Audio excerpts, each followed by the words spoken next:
Good afternoon. This is Keeping It Real Network, bringing you verified news updates from across the nation and around the world.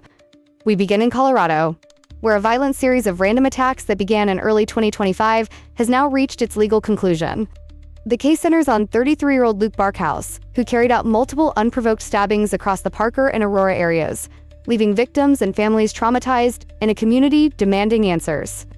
The crime spree began in January 2025.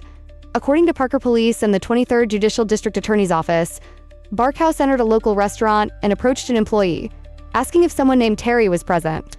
When the employee turned away to check, Barkhaus suddenly lunged forward and stabbed him near the eye with a butter knife. The wound came dangerously close to penetrating the victim's eye, and witnesses described Barkhaus as acting strangely and appearing to be in a mental health crisis.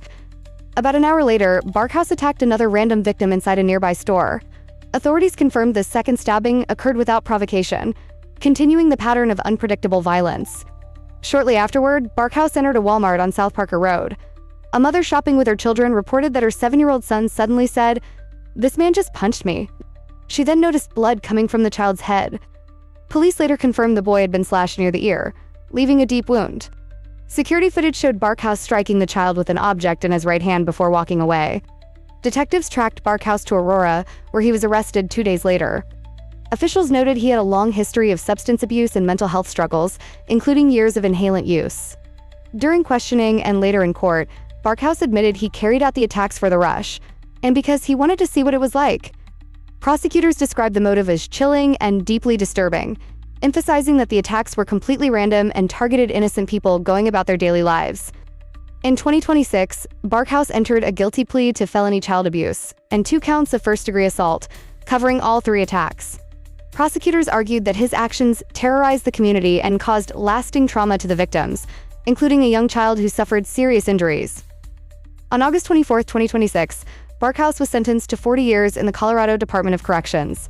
Senior Deputy District Attorney Lauren Rabel stated that the victims endured significant physical and emotional harm and expressed hope that the lengthy sentence would allow them to begin healing. District Attorney George Brotchler called Barkhaus a malevolent menace, saying the case sends a clear message that random acts of violence will not be tolerated. As of today, Barkhaus is serving his sentence in the Colorado Department of Corrections. There are no appeals or pending legal actions, and the case is officially closed. Authorities say the victims and their families continue to recover from the trauma of the attacks, and the community remains grateful for the swift work of investigators who brought the perpetrator into custody. This remains one of Colorado's most unsettling cases of random violence in recent years, and officials say the sentence reflects both the severity of the crimes and the need to protect the public.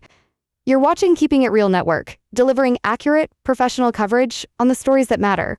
Stay with us for continuing updates.